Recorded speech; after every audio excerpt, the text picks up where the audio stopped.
শ্রীলঙ্কার সুমধুর প্রাকৃতিক সৌন্দর্যের মাঝে এক রহস্যময় পাহাড় যার নাম আদম পাহাড়।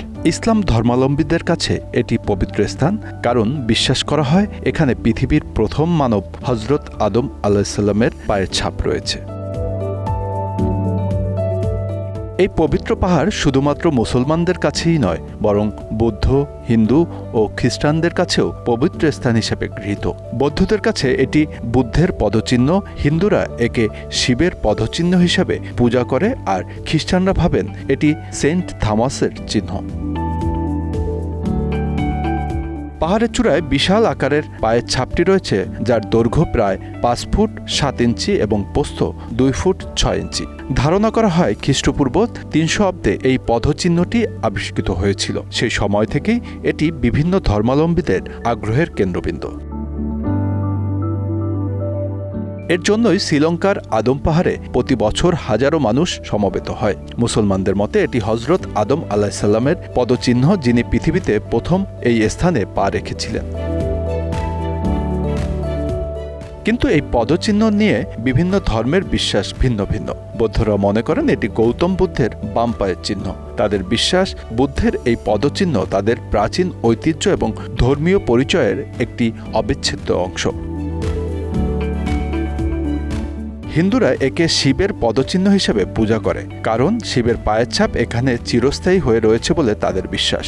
অন্যদিকে খ্রিস্টানদের কাছে এটি সেন্ট থমাসের চিহ্ন, যিনি এই পাহাড় থেকে স্বর্গে যাওয়ার যাত্রা করেন বলে তারা মনে করেন।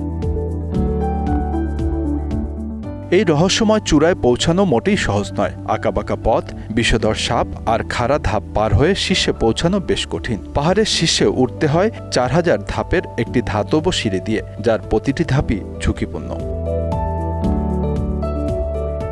অনেকের জন্য এটি একটি শারীরিক ও মানসিক চ্যালেঞ্জ। শীতকাল বা বর্ষাকালে সিঁড়ি বেয়ে ওঠা অত্যন্ত ঝুঁকিপূর্ণ, কারণ পাহাড় মেঘের আড়ালে লুকিয়ে থাকে।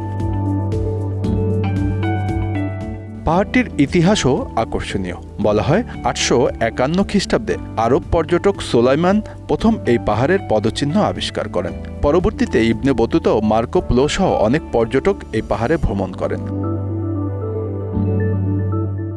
ইবনে বতুতা রত্নপুরা হয়ে চূড়ায় উঠেছিলেন। মার্কো পোলো চীন থেকে ভেনিস যাওয়ার পথে 1292 সালে এই পাহাড় পরিদর্শন করেন এবং তিনি এটিকে সম্মানের দৃষ্টিতে দেখেন।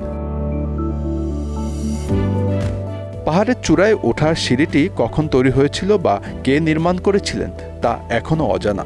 শীর্ষে পৌঁছাতে কমপক্ষে 12 থেকে 16 ঘন্টা সময় লাগে। তবে এই ঝুঁকি নিয়েও বহু পর্যটক শীর্ষে পৌঁছে বিস্ময়ের সাথে সেই পদচিহ্নের প্রতি শ্রদ্ধা নিবেদন করেছেন।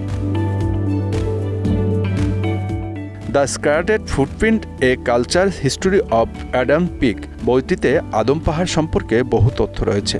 ইতিহাসবিদরা মনে করেন যে এই চূড়াটি শ্রীলঙ্কার ইতিহাস লেখার বহু আগে থেকেই বিখ্যাত ছিল। পাহাড়ের উচ্চতা 2243 মিটার এবং এটি এমন এক স্থানে অবস্থিত যা ভারত মহাসাগর থেকেও দৃশ্যমান।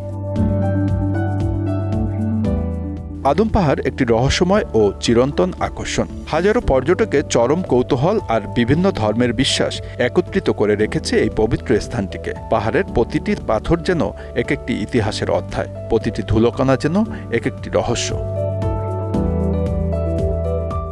এভাবেই আদম পাহাড় যুগের পর যুগ ধরে আমাদের ভাবতে বাধ্য করেছে, এখানে কি সত্যিই লুকিয়ে আছে আদিম মানবের পদচিহ্ন, নাকি এটি প্রাকৃতিক কোনো খেলা? উত্তর যাই হোক না কেন, আদম পাহাড় আজও আমাদেরকে সম্মোহিত করে। Bangla affairs news desk.